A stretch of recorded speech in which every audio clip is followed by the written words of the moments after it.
Wouldn't it be great if Elon Musk were less obsessed with Mars and more interested in mastitis? Marina asked this question in the Vagina Business, which is her new book that looks at the boom of women's health innovation seen across the world in the past few years, its promise, but also its risks. First of all, to say, I loved your book because it's very optimistic, and I'm usually quite pessimist about these things. I tend to write about the sort of dark side of reproductive health, and it's really heartening to have a book that collates all of the innovations, all of the sort of unmet needs in healthcare that haven't been addressed for such a long time, and looking at ways that people who've experienced perhaps pain or perhaps issues with childbirth are addressing this invention and enterprise. It's great. So the classic question, I'm afraid, apart from being in possession of ovaries, what made you want to write this book? Yeah, thank you so much for such a lovely introduction and for picking out this quote as well about Elon Musk and mastitis. So I have two origin stories that I typically tell, and I'm going to tell you both of them because I think they're quite good for setting the scene. We're going to talk about women's health and innovation in women's health, and it's important to remember that women's health is not just about reproductive health, but also, it goes beyond the uterus as well.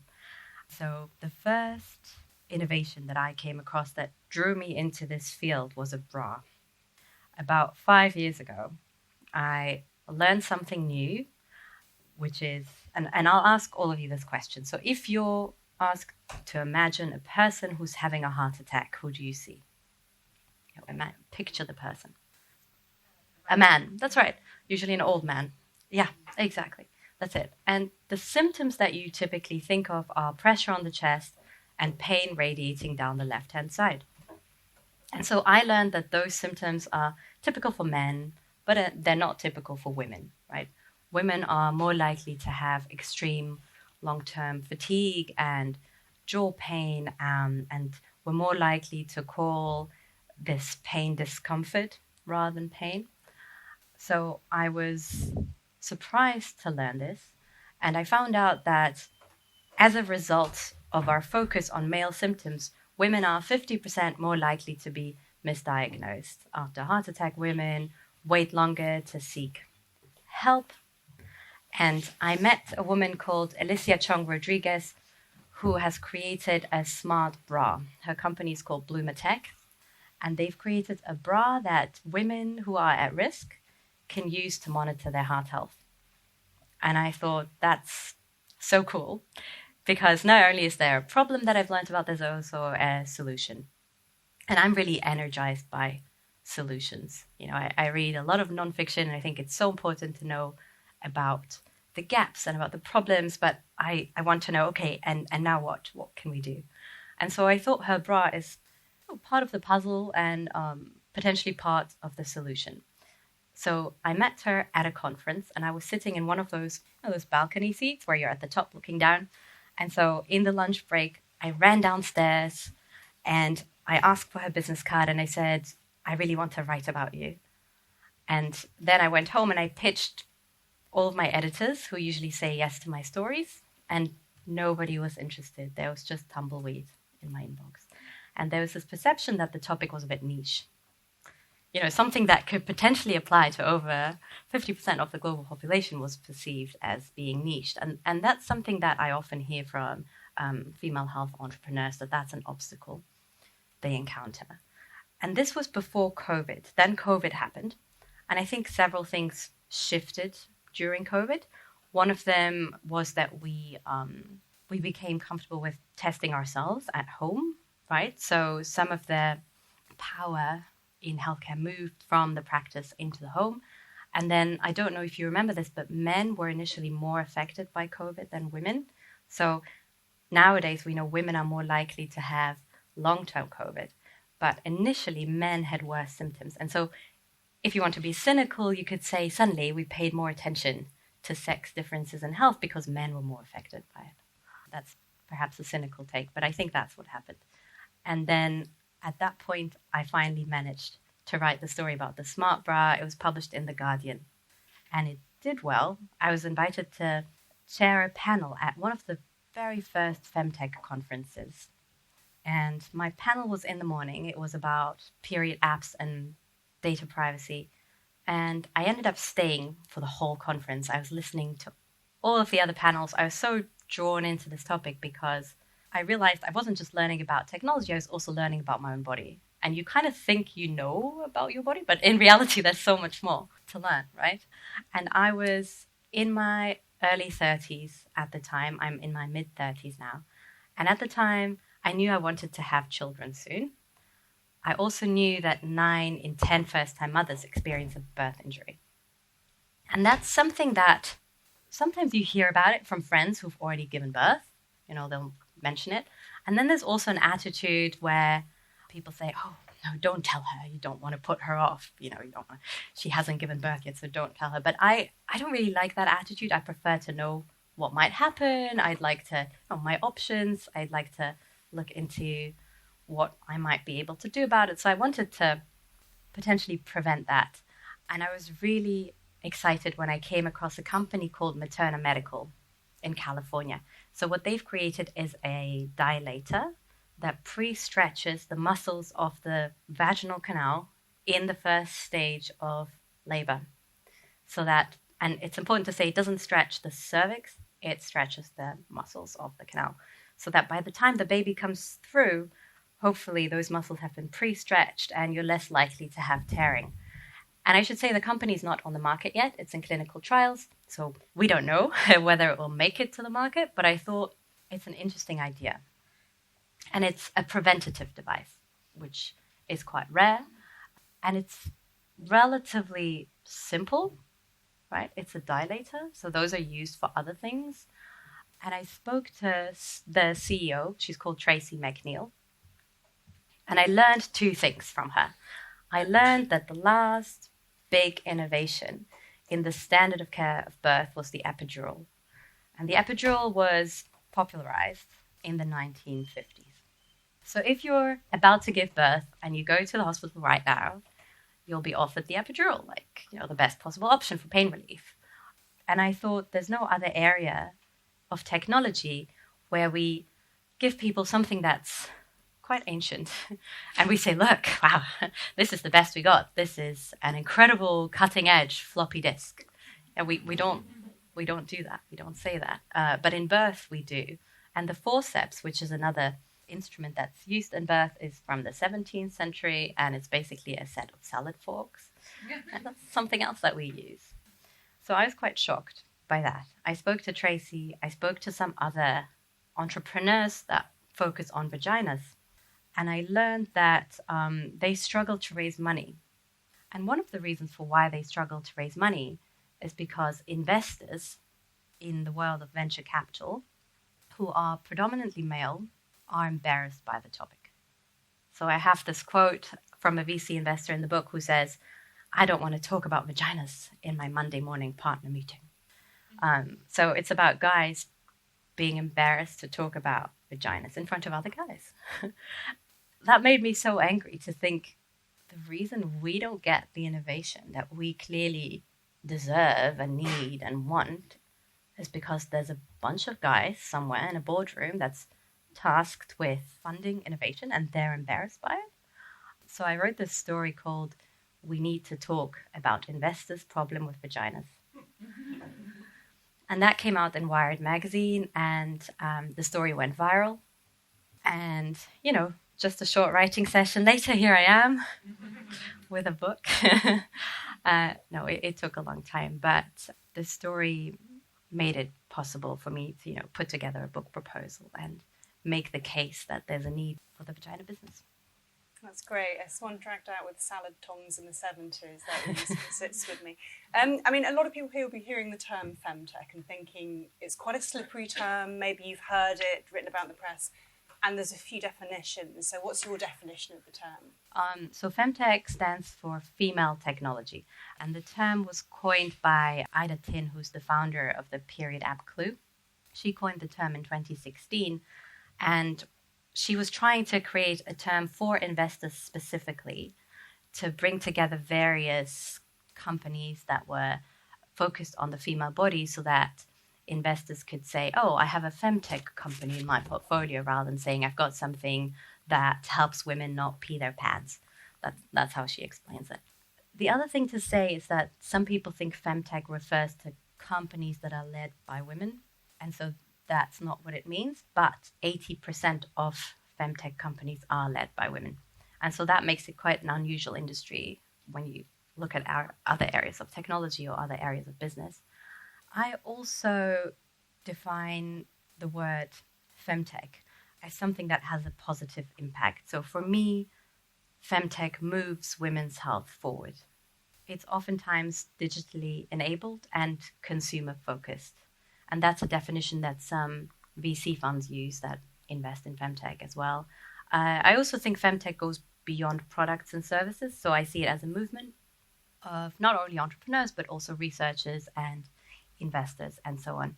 But if you go to a conference or if you look online, you'll see that people use the term in a variety of ways. And some people use femtech to refer to hair removal products or breast enlargement or leggings. So that's not so it's what a I catch mean. you refer to as scamtech, which I kind of Yeah. loved. Yeah. And Exactly. Gwyneth Paltrow comes under the umbrella of scamtech, unfortunately, doesn't she? Exactly. Yeah. So I say there's femtech and then there's scamtech. Yeah. What's the most egregious version, would you say, of scamtech? Vaginal steaming. Yeah. Probably. Yeah. Yeah. No evidence based, really, is there? No, it's really dangerous, actually. Yeah. Yeah. So, I mean, I'm sure many of you in the audience read the 2019 bestseller Invisible Women, which outlined gaps in our understanding of women's bodies and how we live in a world designed for the default male. And I think you detail that across 770 types of diseases, women are diagnosed an average of 4 years later than men. And anaesthetic used in condoms to delay male orgasm often irritates the wall of women's vaginas. What were the most enraging of these disparities and these elisions that you came across looking into the book? Yeah, let me open the right page. So as you say, across 770 types of diseases, women are diagnosed an average 4 years later than men. The dosage of most drugs is calculated based on studies conducted on male participants. And just today, I saw a study that explained most dietary supplements have been tested on men too, even though women are more likely to take them. Only 4% of all healthcare research and development is focused on women's health issues. In the UK, less than 2.5% of publicly funded research is dedicated to reproductive health and childbirth. And the list goes on. I mean, I love the point about the moral panic around the invention of railways. Oh, yes. That women's uteruses would fly out of their bodies at 50 miles an hour.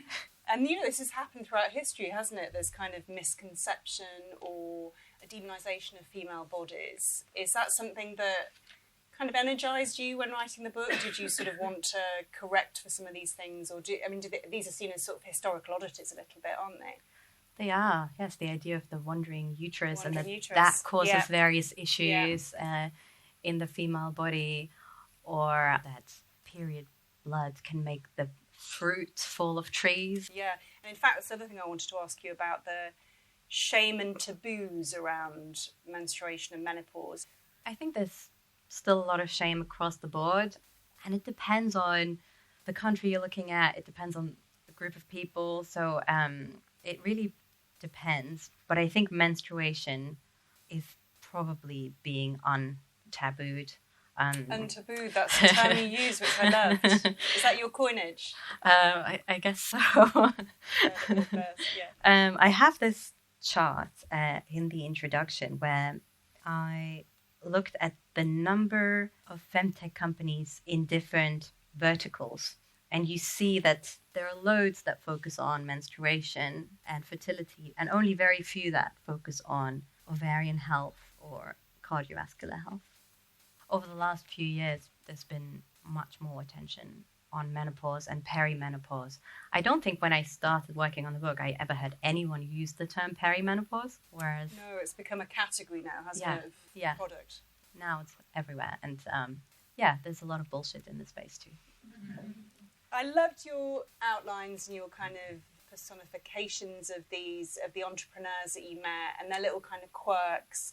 There was one, was it Elizabeth Gaster, who describes her menopausal hot flashes to male investors as if she's being, because she was trying to convey how it feels to feel that sort of sudden rush of, I guess it's adrenaline, cortisol, and she said it's like being in a near-miss accident in a car, so that men could understand it. And I liked all of this, well, I didn't like it, but I was impressed by this work that these entrepreneurs do just to meet the investors in their space. Yes. And there's another one who spoke about the different ways that she dressed herself. For conservatives, she'd wear pearls and black.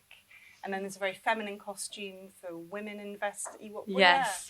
Yeah. Sandra Pelletier. Yes. That's it. So she has a wardrobe with different sections in it. And then depending on who she meets that day, she will dress as a different character. Basically, yeah. I mean, I was momentarily impressed, and I thought, no, well, it works for her. You know, that's her strategy, and for her, it's something that's playful, and I think it helps her with. I think those outfits are forms of nudges, in terms of behavioral science. It helps her frame her argument when she thinks about who she's about to meet. So I think there's more to those outfits work. I'm sure it's a sort of, funding space that you have to be quite sort of adaptive and lithe in. Yeah, because that particular entrepreneur, she's raised $500 million. Right, so she knows her pearls. So there's something in there for her at least. Fake pearls. Well, for her at least. But what was also interesting about Elizabeth Gaster, the previous entrepreneur you mentioned, is that they looked into hot flashes in men who have prostate cancer, and they did a study on that, showing that their device works for that group. Right. And that's something else they brought to investors. And I think you sort of said that often decisions are subordinated to wives, aren't they? Darling, have you had hot flashes? Or Yeah. That's something a lot of entrepreneurs have told me, is that investors will say, oh, never heard of this. Let me go home and ask my wife. Which is a little bit weird, because if you were investing in space technology, you wouldn't say, let me go ask an astronaut. Or if you were investing in crypto, you probably don't know what you're actually investing in. And also, you wouldn't make a business decision based on one case study. You'd look at the market, you'd look at the research, at whatever it is, at the unmet need, at the total addressable market. You wouldn't just ask one person. Who impressed you most of the people that you met? I think everyone. Because a lot of them have personal backstories that inspired the products, Yeah, many of them are solving an issue that they encountered themselves. That's very common in this space. I think, I know it's a non-answer, but they all inspired me in some way. Otherwise, I wouldn't have included them in the book. And the thing that drew me to Sandra Pelletier, for example, at first, the woman with the different outfits, was that I saw her at a conference. And she's got this really high-flying career. She runs a big business. She's raised $500 million. And somebody asked her, how do you de-stress? How do you deal with having this high-pressure career? And she, without batting an eyelid, she said, martinis and voodoo dolls. But they're all very different. With Aditi, so I have another entrepreneur called Aditi Hazraganju, and she talks about how she's based in Mumbai, and her company's creating apps for different groups of people. And she spoke a lot about the social construct of the family and how they communicate with the whole family rather than just individual women. And I thought that was really interesting. And as a character, she was the complete opposite of Sandra. Very soft-spoken, very gentle, very measured. So different things are striking about different. And you talk about how there are sort of geographical hubs of innovation, aren't there? So UK is quite large. I was surprised to see the US, Israel. Yeah. And a big consumer, Japan, but not a producer. Is that true? A producer as well, there are certain things like period underwear that's really big in Japan, but the US is the biggest market, and about 50% of femtech innovation comes from the US. And if you look broader at medical innovation, about 50% of that originates in the US as well. And then if you look at the biggest companies on the stock market, we have the magnificent 7 tech stocks. So Alphabet and Meta and Tesla, all these sorts of companies are American as well. So that's the hub of innovation. But I think it's important to remember that good innovation can come from anywhere. It doesn't only originate in Silicon Valley, even though oftentimes it does. But I've spoken to entrepreneurs in 15 different countries or more.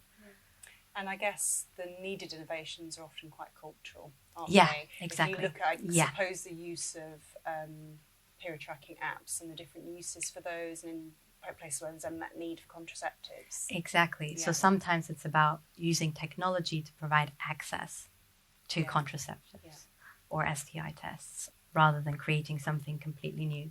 And do you worry about all the kind of big data implications? Because there have been quite a few scandals, and that's why I thought of it around the period tracking apps with who owns this data, does China own this data, what are companies going to do if they find out that you've missed your period? And so there are huge implications, and actually regulation's not really there yet, is it? Yeah, that's right. And there are over 300 period apps on the market, and they really vary because they're put out by wildly different companies.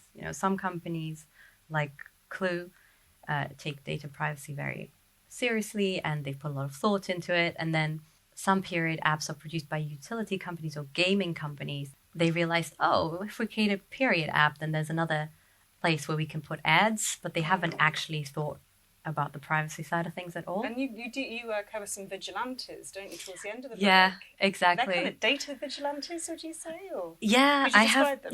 I have some people who focus on data and privacy and on cyber security. And then I also interviewed this couple in Canada. They call themselves the Internet of Dongs, and they they hack into this is sex tech more. Yes, they hack into sex toys to test how safe they are.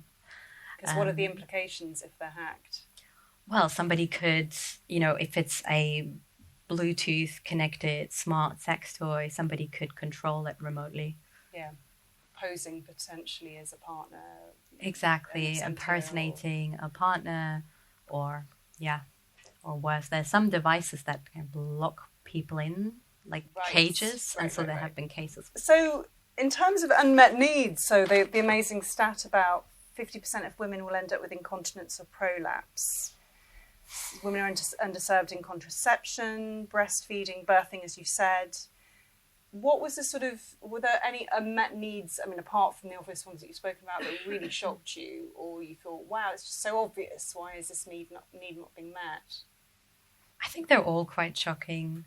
And I'm not sure I could create a hierarchy. If one woman's got endometriosis, somebody else has birth trauma, and somebody else has pelvic organ prolapse, that's difficult in each case.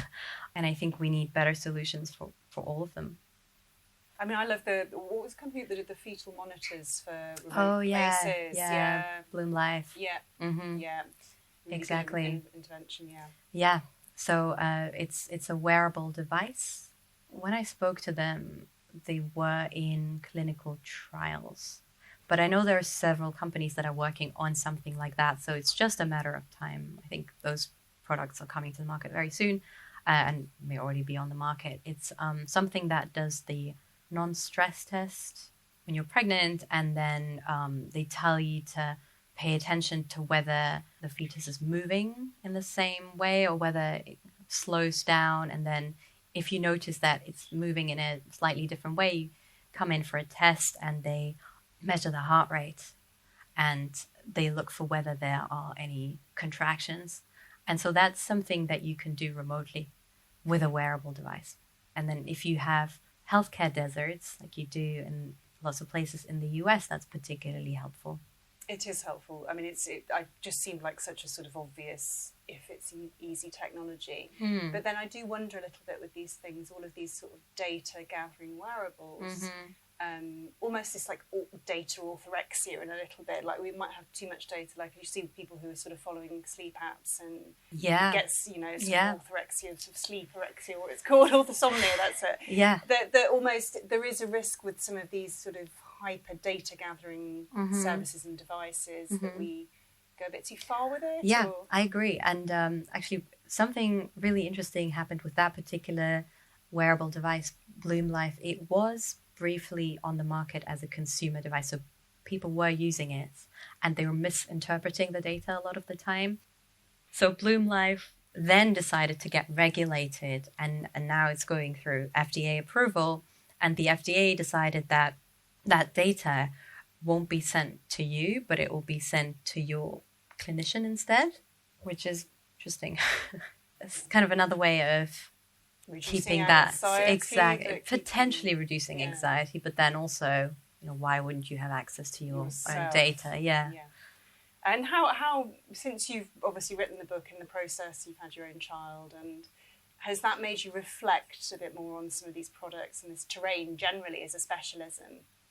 Having a child? Yeah. I think it was the other way around for me. So writing about femtech and doing all of this research has helped me understand my body much better. You know, you never know with fertility, of course, but I knew how to potentially maximize my chances to conceive. I knew a lot about pregnancy and the various things that could happen. I knew what questions to ask. And I could also, from the second trimester, I knew how to tell what position he was in, which a lot of people find that weird, but you know, the midwife can sort of find out where the shoulders are, or the head, exactly. So I just managed to do that myself, and I found that really empowering. And then I knew that if I wanted to have a positive birth experience, I'd have to really advocate for myself. Yeah, that's a massive area now, isn't it? The war between, I suppose, what's perceived as a very medicalised model, and a lot of doctors who are claiming that only through this model can you have a safe birth, and then the positive birthing movement that kind of emerged in the 70s, and how that's seen as unmedical. It's a bit of a difficult area. Yeah. That's a whole other conversation. It's another book, isn't it? It really is. And what about our moment then, not your personal life? Because, you know, we are at this really odd moment when we sort of thought that the expectations of liberal order and this sort of technology and Silicon Valley and this idea of technological progress is going quite fast into reverse in the reproductive health space, particularly with the sort of attacks. And, you know, and obviously the States being this crucible of all of these inventions, but at the same time, the crucible of the kind of volte-face in terms of women's reproductive rights. What do you think about the moment we're in? Yeah, I think in some ways it's not too surprising that you have this movement forward and then the backlash at the same time. You would see it as a backlash. Yeah.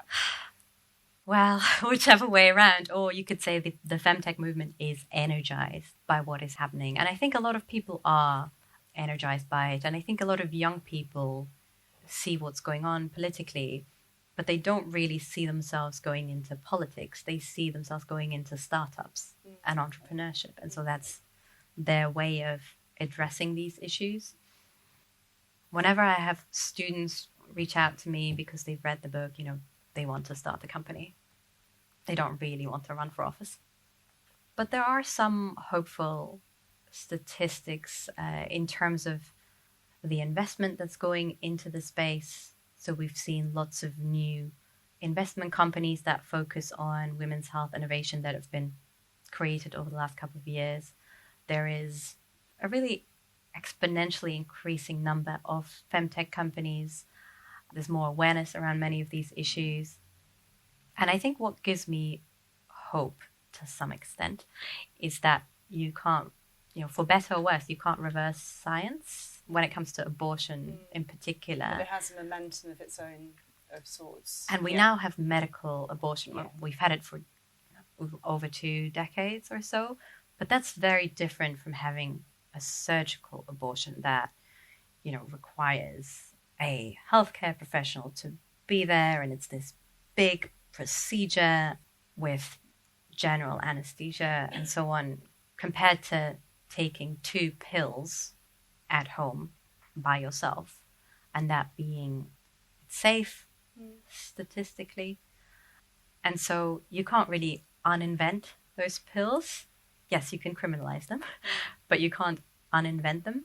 And I suppose that's what we've seen with organisations such as Plan C, that kind of moving of medical abortion pills across state boundaries. And so there is this sort of organisation and activism and, yeah. Exactly. And I cover one non-profit that uses an app to get those pills to people. Yes. Yeah, so hopeful. Well, I'm trying to be hopeful. I just wondered if you'd read actually that bit where you say about the what you hope for the world to become. Oh. Yeah. Oh, Not you mean the final chapter? Yeah. Oh. Let me see. Okay. Yeah. Giving birth is safe for everyone. When talking about birth, nobody would dream of saying, leave your dignity at the door.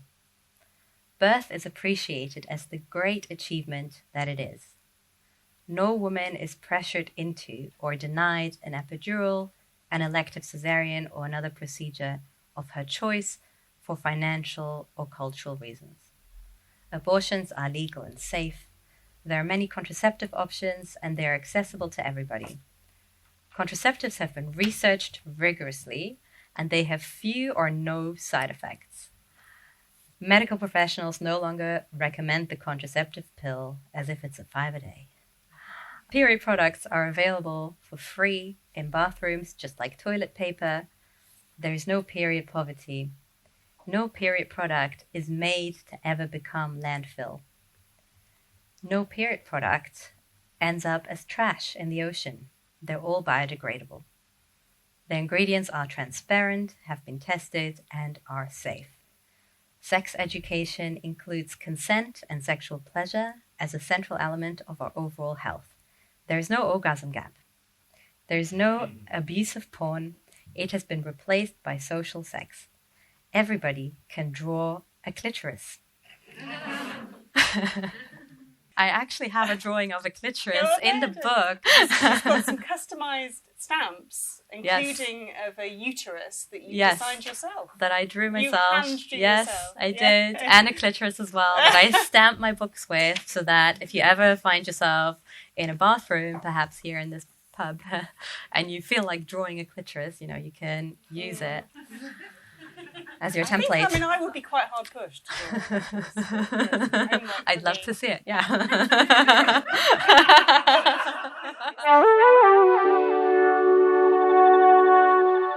Hello, thank you very much. I wanted to ask if you feel like, as there is more innovation, there is also potentially like selective interest in certain things.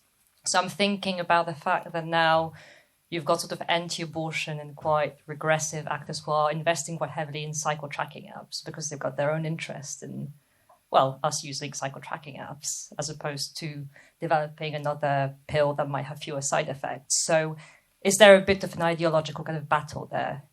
I think it's perhaps a bit less ideological and more about the financial incentives that, you know, raise some ethical questions sometimes. So people are very interested in egg freezing and funding companies that push egg freezing, for example, because that's very expensive. So you can make a lot of money in the space. Or HRT in the States, where you would pay for it individually. Or at-home testing for things you don't necessarily need to test. So I think sometimes companies that have something where there's a really obvious premium they can charge, you know, that they're more likely to attract investment, even if that's not the most promising thing there is. And I'm quite critical of the fertility industry, and I have a whole chapter talking about egg freezing and fertility tests and so on. Thank you very much. It's really great to hear a talk focused on solutions and being positive. With that in mind, I was interested in what you said about the VC environment and men not being comfortable with talking about vaginas. And I wondered, aside from having more women VCs, Are there any kind of solutions, initiatives to getting men up to being comfortable to talk about these things? Yes, absolutely. Because I don't think we can afford to wait for women to reach parity. It might take another 200 years or whatever the World Economic Forum says. I've interviewed an investor called Antonio Miguel, who is really fascinating. He's based in Lisbon at an impact fund called Maze, and he's invested in sustainable tampons. And so I asked him, how did you get into this space? What was your thought process? How have you addressed this in your team? And so I wanted for men in the space to see how this can be done. Let me just find the section. It's called Bros Who Invest in Femtech. And he has a list of recommendations at the end of this section where he talks about the changes that they have made internally at his fund to, invest more in female founders and in femtech founders. And so something they do is they track interactions they have with female founders in a spreadsheet, which seems quite basic, but I think a lot of other funds don't do that. So he says every investment fund has a list of companies they're reviewing. And so they also, in this list, track whether they've had conversations with female founders. They seek out new networks. So they deliberately reach out to networks beyond their organic reach. He also makes pitching a more enjoyable experience. So they've done some research on what the ideal pitching scenario is for female entrepreneurs. And that includes having other women in the room, for example. The pandemic has also shown that women prefer pitching online. And that's partly because female founders feel they're facing less pressure to think about what they're wearing, which is really interesting. And also how, I guess, everybody's similar in a little square on the screen in terms of size and, where you're standing, where you're sitting. So it takes out loads of these variables. I remember mentioning this to a male founder a while ago, and he's like, oh, I never think about what I'm wearing. That's the whole point. You don't have to. And then they also don't say, I'll go and I'll ask my wife. That's something else that they're aware of. And the final point is that they value confident women. So they are aware that people tend to be biased against women who are confident and assertive, even though that's seen as an important quality in a business leader. Can I ask a question about consumer bias? I think it was one stat in your book that said craft beer made by women is evaluated less favourably, whereas consumers welcome cupcakes by men with open arms. What do you think about consumer bias? Yeah. Unfortunately, there is consumer bias.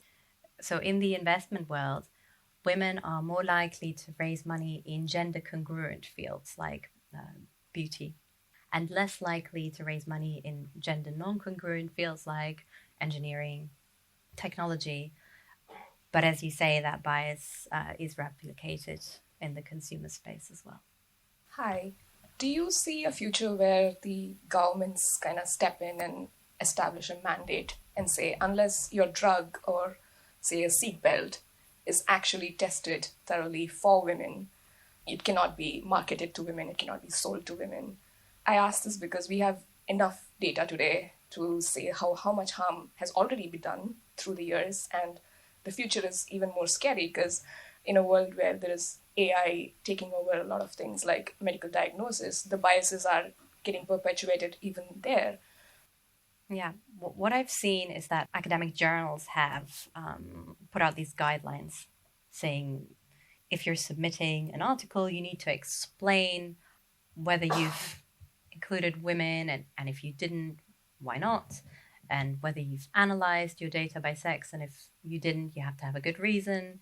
But the question is, do they really enforce those guidelines? And based on the research that I've done, they don't really. So there are no real consequences at this point if you don't. But then I did see a report just a few days ago that was analyzing the number of studies that are being disaggregated by sex, and they had a chart in this report, and it was going up exponentially. So it is something that is happening. It would be great to have that level of regulation, as you say, where you say, okay, if it wasn't tested on women and on a diverse range of people and on the patient population, then you shouldn't be allowed to sell it to that group. But there's a statistic I have about drugs and how I think 7 out of 10 drugs that were withdrawn from the market were withdrawn because they had a negative impact on women. And there's a drug called Ambien, which was a sleep medication that had the dosage halved for women after several accidents happened where women who took the drug in the evening were still kind of asleep when they were driving in the morning. But it took that for the company that's producing the drug to say, okay, actually, we'll change the dosage for women. And I think if you reconsidered all existing drugs, that might happen more frequently. I wanted to ask you about the list that you read out a while ago about, things that you'd like to see. And you mentioned replacing porn with social sex. Mm-hmm. And I don't know what social sex means in that context. So maybe you could tell us what that is. And also, how do you envisage the transition? Have you heard of Cindy Gallop? Yeah. It's her term. I have her in the book, and she's the founder of Make Love Not Porn, which is a platform where people can upload videos of themselves and they get a share of the profits, and it's all consensual sex, and the idea is to model good behavior. So that's her vision, and I'm using her term. You talked about both fertility and egg freezing, and also about the menopause and the invention of the perimenopause. Have you noticed that there's a correlation between the demands of the economy or the workforce within the development of tech to solve the problem, in the sense that, it's a sort of double-edged sword. You have equal pensionable age, so you've got to have ways to keep women in the workforce being productive. In one sense, it helps women if things are invented or things are developed, but on the other hand, the male growers might be more interested, that they invent these things for the bottom line to keep women there rather than retiring early or dropping off from their career when they're thinking about their fertility. Exactly. So instead of having well-paid shared parental leave, companies could say, just freeze your eggs and wait till later and just keep working as long as you can. I think there's definitely a big risk and a big danger in that. The other risk I see is that workplaces are looking for a quick fix when it comes to menopause. So they'll say, we have a menopause benefit. There are these videos you can watch. It doesn't actually go beyond that. And then they'll say, no, we have something on menopause. And it's not a real solution. So I think we always have to think of what is fundamentally needed rather than a quick fix.